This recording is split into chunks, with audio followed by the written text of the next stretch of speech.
I'm nervous, but it's that time. We're gonna see if it works, if the repair is a good one or it's a bad one.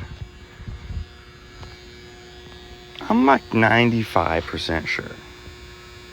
Heck, I'm like 97% sure that everything went back the right order. 97.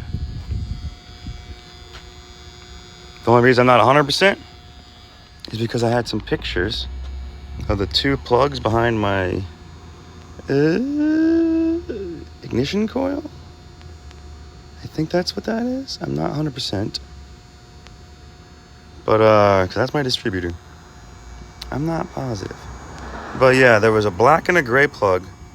You can see them directly behind that one that I took a picture of. And then also I took a picture of my plug order. But I also marked it prior. So I put it back on the way I remembered marking it. But I lost both the pictures, so I'm not 100% sure. I'm like 97, like I said. Whew, so we'll see.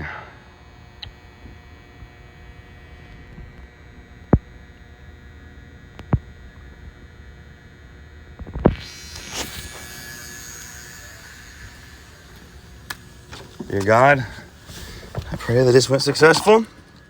I pray that she starts up and I don't have any more troubles with the head gasket or any other big troubles. Amen.